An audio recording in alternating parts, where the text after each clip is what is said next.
The changing face of the NRL this season has really seen the Brisbane Broncos and North Queensland Cowboys come to prominence, and those Queensland clubs starting to put together strong performances week after week, and they're both sitting around the top four now. Of course, the Cowboys got away with a win over the Tigers on Sunday afternoon, and the Broncos managed to hammer the Parramatta Eels on the road to start the round. Really big performance from the Broncos to get the win in that game.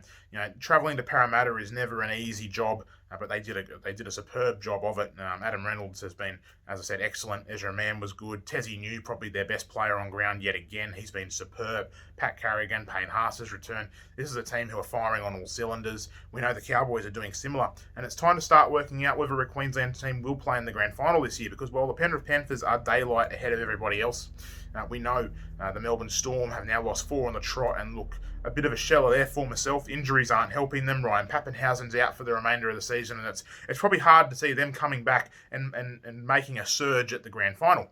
Now, that does leave, to be perfectly honest, the Broncos and Cowboys as the next two cabs off the rank. If we look at the preseason, predictions, the Roosters have fallen away and are in a scrap to make the 8. South Sydney Rabbitohs, they could cause problems in September if Latrell Mitchell stays fit, but right now, hard to see them doing anything of substance in the finals. Cronulla Sharks, they're probably a really good forward away from becoming a Grand Final worthy side. Nico Hines also needs more experience in the halves.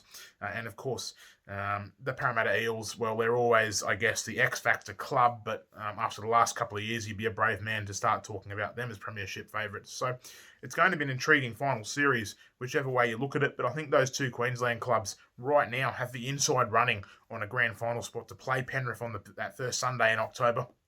And wouldn't it be a dramatic turnaround to see either of them get there, given where they were pre-season? The Broncos certainly were set for a turnaround, and plenty thought they might make the 8, but to be as good as they are has been a shock. And Todd Payton's Cowboys were tipped as a bottom 4 side, really, by the majority, and have certainly had plenty of players come up to the fore and play superb football week in, week out. So the two Queensland clubs are really battling for a spot in this year's Grand Final.